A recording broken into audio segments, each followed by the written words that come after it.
achievers, welcome back to our channel Achievers Academy. CS Rajdeep Kaur this side. My dear students, इस वीडियो में हम class 9th Maharashtra board के geometry के चैप्टर 2 का प्रैक्टिस सेट 2.2 का क्वेश्चन नंबर 3 डिस्कस करेंगे.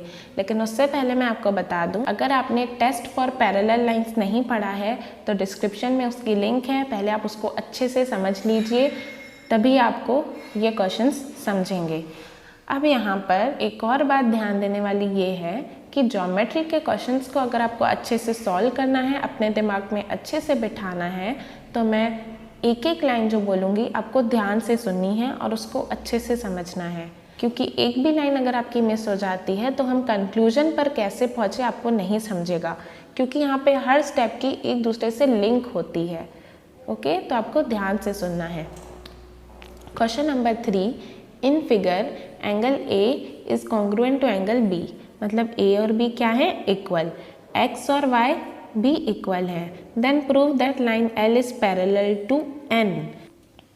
तो आइए शुरू करते हैं. सबसे पहले हमें अगर L को N से पैरेलल करना है तो पहले L को M से पैरेलल करना पड़ेगा. और वो कैसे होगा? देखो, यहाँ पर एंगल A और एंगल B ये दोनों कौन सा शेप बना रहे हैं? देखो यहाँ पे F शेप बन रहा है, और जहाँ F शेप बनता है तो वो एंगल्स करस्पॉन्डिंग एंगल होते हैं. तो यहाँ हम लिखेंगे angle A is equal to angle B. ये दोनों इक्वल हैं, ये गिवन है. ज्योमेट्री में रीज़न देना बहुत इम्पॉर्टेंट होता है, तो जहाँ जहाँ आप रीज़न दे सकते हो आपको देना है.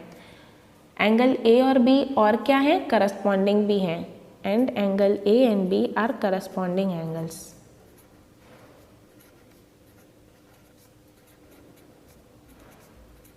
करस्पॉन्डिंग क्यों है? क्योंकि वो F शेप बना रहे हैं.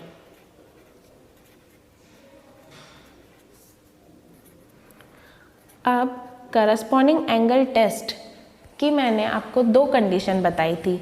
एक तो वो दोनों एंगल इक्वल होने चाहिए, और दूसरी कंडीशन वो दोनों एंगल F शेप बनाने चाहिए, मतलब करस्पॉन्डिंग होने चाहिए.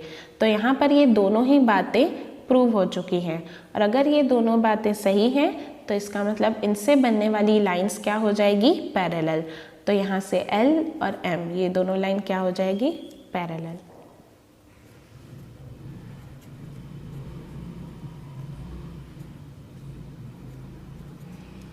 और इसका रीज़न रहेगा करस्पॉन्डिंग एंगल टेस्ट.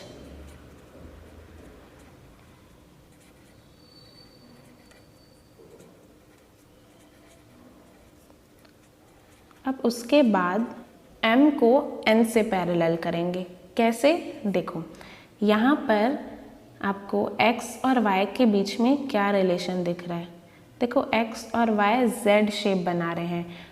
X और Y अगर Z शेप बना रहे हैं मतलब ये दोनों क्या हैं? Alternate angles. और X और Y इक्वल भी है, तो हम यहाँ लिखेंगे angle X is equal to angle Y. ये बात हमें गिवन है, ये देखो. उसके बाद angle X and angle Y are alternate angles also.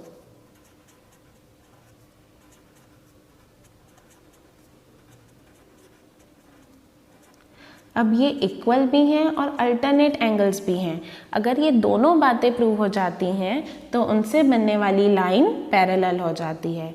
Therefore line M is parallel to line N. और इसका रीज़न क्या रहेगा? Alternate angles test.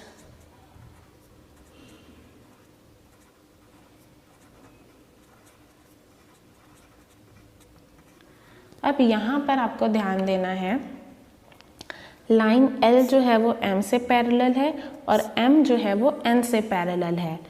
तो L और N भी पैरेलल हो जाएगी. कैसे? अगर L M का भाई है और M N का भाई है तो तीनों ही एक दूसरे के भाई हो गए. वैसे ही L अगर M से पैरेलल है, M अगर N से पैरेलल है, तो तीनों ही एक दूसरे से पैरेलल हो जाएंगे.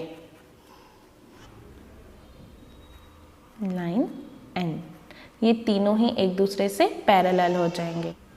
अगर ये तीनों ही एक दूसरे से पैरेलल हैं, मतलब हम ये भी लिख सकते हैं कि L और N भी क्या है, parallel.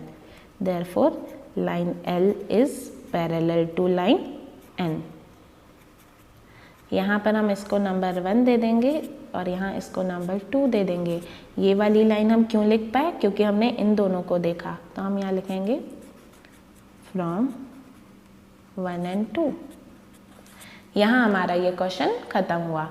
I hope you are clear with this. नहीं समझा है तो वीडियो को पीछे करके एक एक लाइन ध्यान से सुने, समझेगा। Thank you.